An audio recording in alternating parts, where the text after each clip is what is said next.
Vous aurez besoin des outils suivants. Une scie plongeante avec rail, un couteau, des ciseaux, un stylo, de la colle à bois, un aspirateur, des gants, du ruban adhésif, un marteau et une cale de frappe. Une latte de plancher endommagée sur un parquet en bois dur peut se révéler horrible. Cependant, ne vous inquiétez pas, vous n'aurez pas à refaire le sol. Il vous suffit de remplacer la planche endommagée en suivant les étapes ci-après. Conseil de pro. Étant donné qu'un vieux sol peut avoir gonflé ou s'être tassé en fonction de l'humidité présente dans la pièce, placez la nouvelle planche dans la pièce pendant une semaine afin de l'acclimater avant de la poser. Tout d'abord, assurez-vous que la partie non endommagée du sol est correctement protégée avant de commencer le travail. Vous pouvez utiliser une sous-couche ou un morceau de tissu. Faites une marque avec du ruban adhésif sur la planche à remplacer. De cette façon, vous ne toucherez pas aux planches en bon état. Utilisez votre scie plongeante pour réaliser 2 coupes parallèles sur la longueur de la planche. Laissez 10 cm à partir du bord.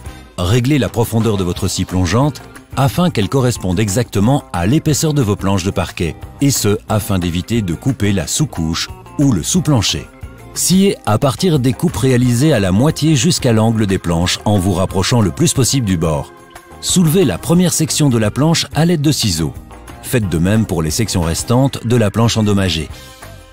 Nettoyez la zone pour retirer la poussière. Si vous avez accidentellement endommagé la sous-couche, appliquez du ruban adhésif pour la réparer.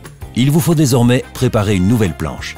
Retirez le ruban adhésif permettant d'identifier la planche endommagée. Vous n'en avez plus besoin. Préparez la nouvelle planche en sciant complètement la rainure inférieure sur le côté long. Veillez à scier uniquement dans la rainure. Maintenant, sciez de 15 à 20 cm à partir de la languette du côté long de la planche. Réalisez cette opération sur l'extrémité opposée, à l'endroit où vous allez glisser la planche. Poncez le bord. Appliquez de la colle le long de la languette sur le sol déjà installé. N'en mettez pas trop. Il n'est pas du tout recommandé de mettre plus de colle que nécessaire. Faites glisser la nouvelle planche dans l'ouverture aussi près que possible de l'extrémité courte et encliquetez-la dans le côté long. Utilisez la cale de frappe pour rapprocher la planche jusqu'à ce qu'elle se mette en place. N'oubliez pas de retirer l'excès de colle. Terminez l'opération en plaçant 40 kg minimum sur la nouvelle planche pendant au moins 2 heures.